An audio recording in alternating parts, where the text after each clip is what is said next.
Picture it. You just got a TrackLib subscription and now your mind is beaming with possibilities and ideas, and what's the bad part? Well, the only problem is you can't produce. So, what do you do then? My solution was Tipman, and he's an underground producer in my circle of... I'm really hoping that editor me puts that in. Anyways, I just knew he was the perfect person for the job. Fortunately, he agreed!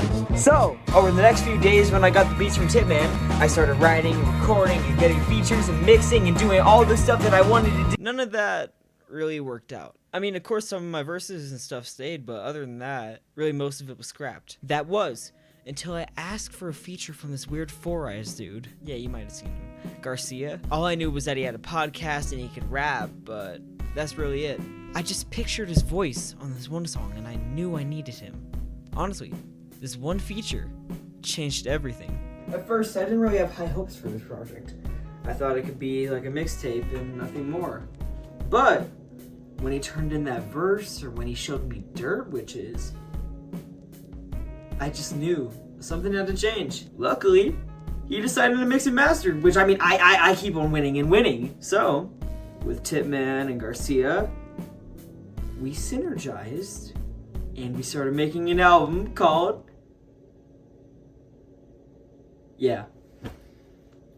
You knew it already. So, in this video, I'll explain all of the creative choices that we made during the making of this album, and I'll offer you a little insight into my lyrics and the story that I was trying to create. A little bit of fun, right? I hope you can tell I'm going completely off script. I have no idea what I'm blabbering about. What is happening in my state? So, I feel like this song is pretty self-explanatory. I mean, it focuses on overthinking. Fame, relationships, a lot of people want those things, and that's why it makes such a good character intro. I tried to focus so much on being personal that it became relatable, and that's one of the best parts of the album. I really tried to make it as functional as the soft, yet almost overwhelming introduction to this world that I'm creating, where I'm really stuck in my head. But that does beg the question, how personal can I get?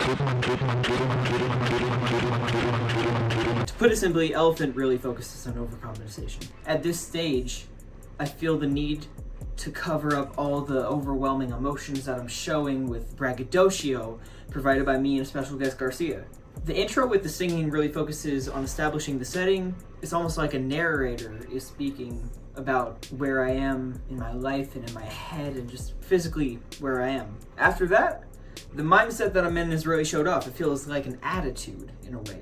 I'm so caught up in my own image and my fake confrontations that I can't focus on anything else, and I try to push them so much that they just become my life. My world is solely focused on making beefs and creating chaos in a way. I'm so caught up in destroying the relationships that I deem unnecessary. But this confrontational attitude allows me to question more as a way to direct it away from myself. This time, it causes me to question. Religious Matter is the second of 3 songs with Garcia, and it focuses on me criticizing religion and Garcia praising it in a way. It's like the perfect step for my personality to go on and question something else other than me. Again, forcing the blame out of myself. If I had to compare it to anything, it'd be like Ye versus the People, but it's me and Garcia just trading bars about our opinions on religion. The song shows who I am as a person right now. Constantly arrogant, but also constantly figuring out and trying to figure out where I am, who I am, and everything around me. But in this duality of the person that I am, it's never equal. In some ways, I'm more overthinking, and in other ways, as seen in Elephant, I'm constantly arrogant. But it feels like I'm flipping back and forth because I can't show who I am yet. I'm scared, or I just don't have the words. It feels like it's time for some bragging in a way. I'm not ready yet, and anyone who listens has ideas on why I can't seem to stay personal.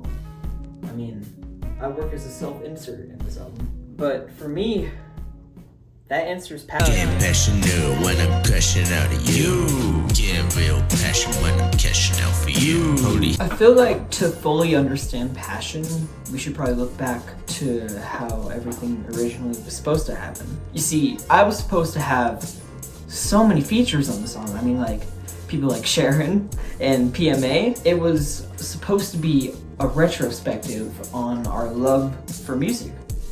But that changed when Ace put his feature in. Almost overnight, it became something so entirely different, but so much more fitting to the album. I can't think of any other way Passion should have gone. I fully believe that it was the perfect and best decision to put him as the only feature. Passion in the track list serves as the arrogant reminder that that part of me is still there, and I'm ready to fight for my passion. Ace serves as this like perfect being at this point of the album. He's everything that I want to be at this point. He's confident in his abilities, he knows what he wants, he doesn't take shit from anyone. It's perfect for my attitude at this point. But I overdo it. I really do too much, and it gets to a point I feel like I did something wrong. It feels so alien to me that I can't focus on anything else. It makes me want to go back to a point in my life that I don't want to remember. Just find that one thing that's stopping me from being who I should be. I just need to look inside. Start it.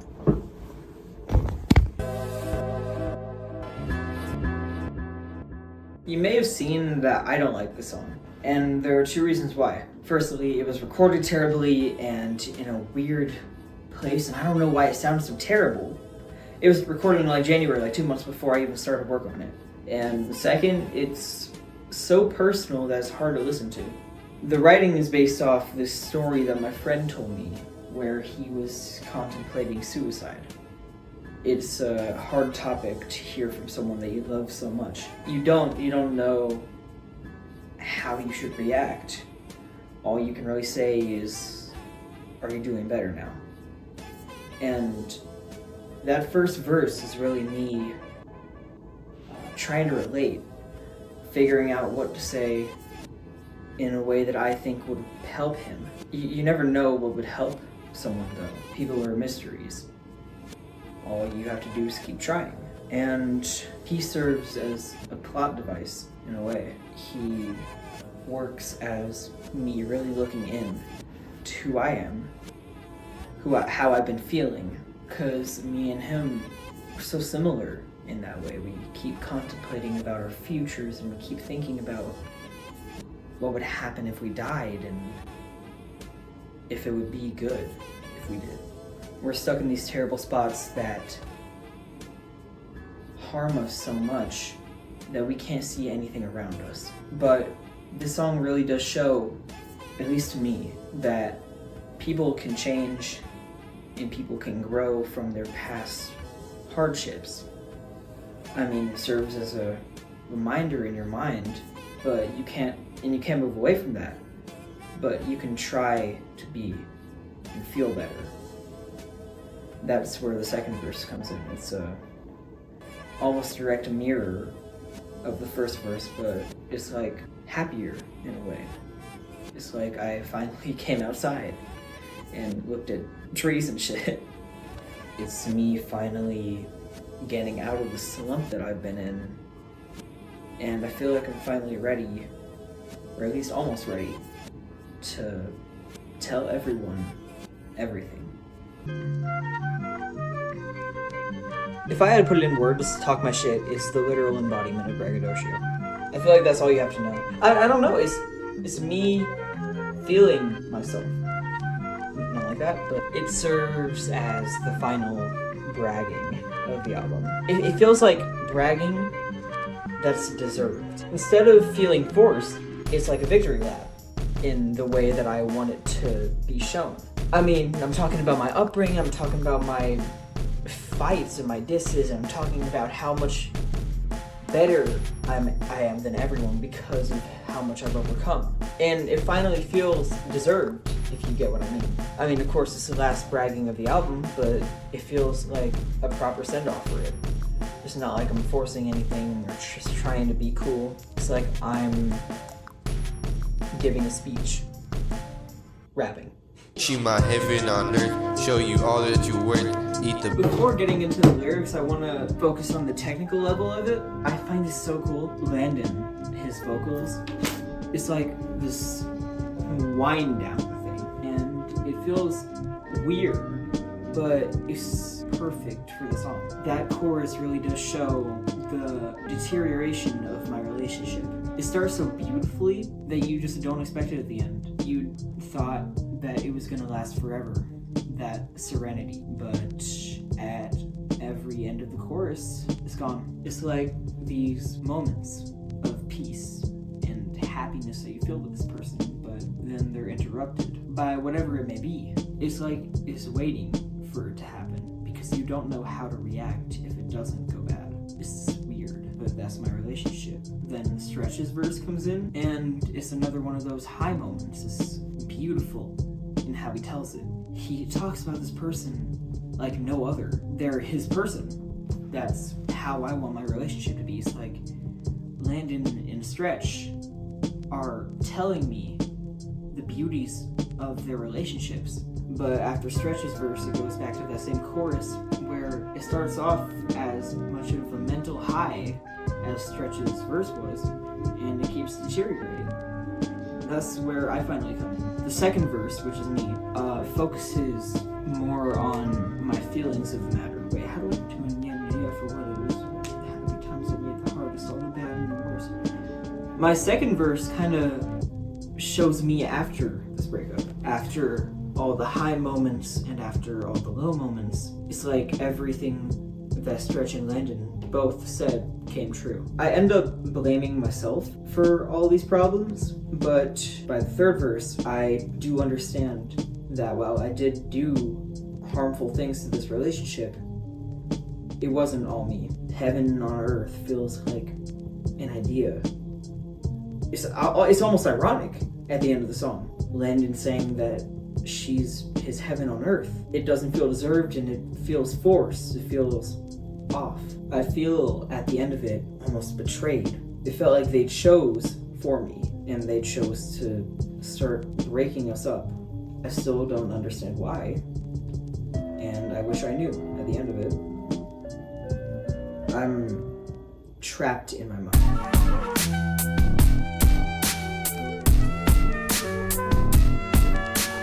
So before I get into everything, I just want to say Albatross is a fucking banger.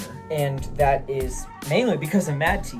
He's an incredible rapper and he did so much better than me on that song.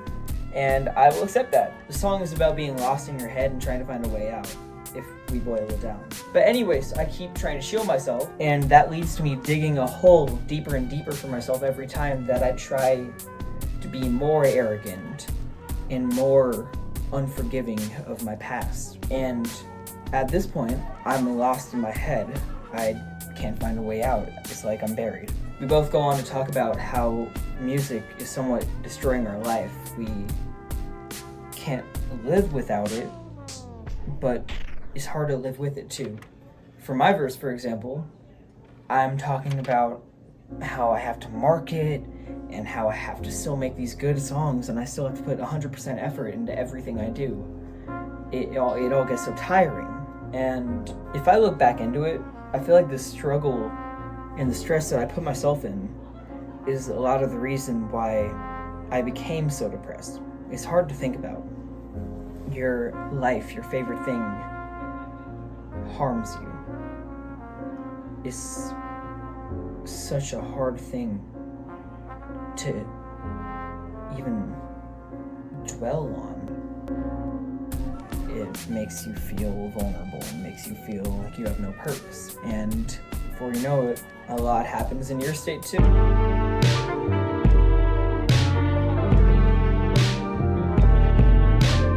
When I was working on the song, I was writing it from the perspective of me in the future.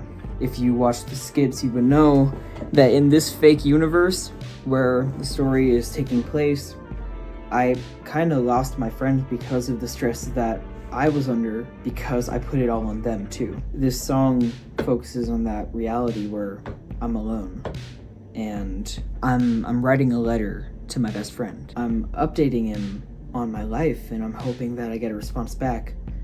I'm trying to show him, I'm trying to update him on my life and how it's been going. I really want this response from him, and I hope he understands. I still think of him as my best friend, no matter how far we get or how far we move away, because I'll always remember the times we had. So it's like a call back to him. I know I did something wrong, and I want to tell you how it's going now that I've accepted that. I talk a lot about my state in this album, which is just a nice way for me to say depression. It's really me writing a letter about how far I've gotten, if you want to take it that way. And by the end of it, I'm telling him what to do if I do end up dead.